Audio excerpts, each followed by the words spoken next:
Okay, let's dive deep into uh, a really unique and frankly challenging part of the Bible. Hosea chapter 1, it kicks off not just with prophecy, but with this, well, quite startling command God gives directly to Hosea. It is startling.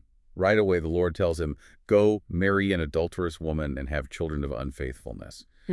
And it's made very clear this isn't about Hosea's personal preference. It's symbolic, a direct instruction. Yeah, the text spells it out, doesn't it? It says it's because the land is guilty of the vilest adultery in departing from the Lord.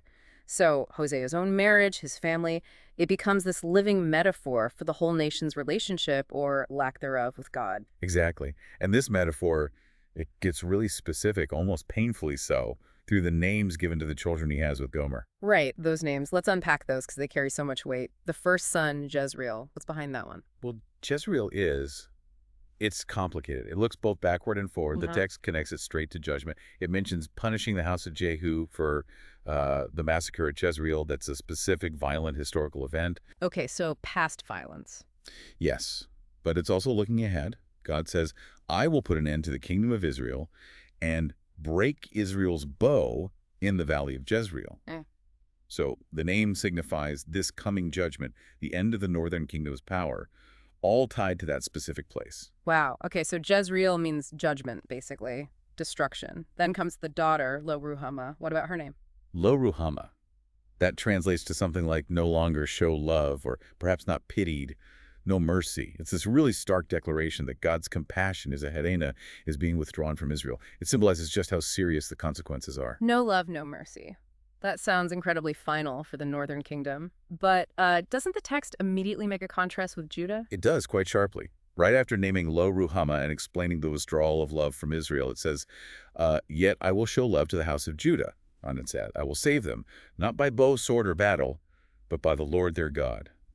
It sets up this clear distinction, hinting at a different path for Judah at this point. Interesting. Okay, so after no mercy, we get the third child, another son, Lo-Ammi. And this name, this one feels like the absolute bottom, doesn't it? It really does. Lo-Ammi is brutally direct. You are not my people, and I am not your God. Mm. If Lo Ruhamah was about withdrawing compassion, Lo-Ammi is like the severing of the actual relationship. The covenant bond is broken, Fine. disowned.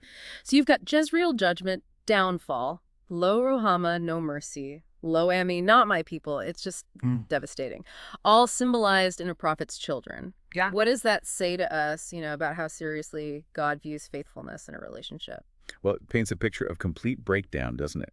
The consequences of persistent unfaithfulness are shown as the most extreme imaginable for people in covenant, Yeah. being told, you don't belong to me anymore. But then, right when it seems darkest, the chapter does something amazing. It flips It's completely. a reversal, like out of nowhere. Almost, yeah. Immediately after the declaration of Lo-Ammi, the tone shifts. It says, yet the Israelites will be like the sand on the seashore, which cannot be measured or counted. Think about that. From not my people to becoming this vast, uncountable multitude. And it's not just about numbers, is it? There's more to the reversal. Oh, much more. The text continues, in the very place where it was said to them, you are not my people, they will be called sons of the living God.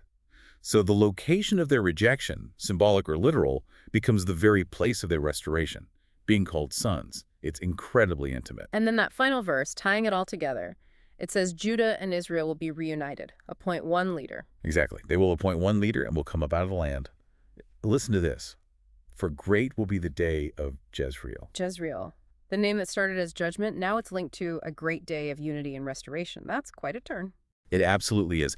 This chapter forces you to grapple with these two extremes. The undeniable severity of judgment for breaking faith, embodied in those terrible names, and alongside it, this, well, almost unbelievable promise of grace, of restoration, of a future hope that completely overturns that judgment. It's such a powerful tension, isn't it? Judgment and radical hope side by side, conveyed through these deeply personal, symbolic acts and names. So maybe the question for you listening is, how does this intense picture stark consequences, followed by such an overwhelming, seemingly unearned restoration challenge, how you think about consequences, responsibility, and the nature of grace?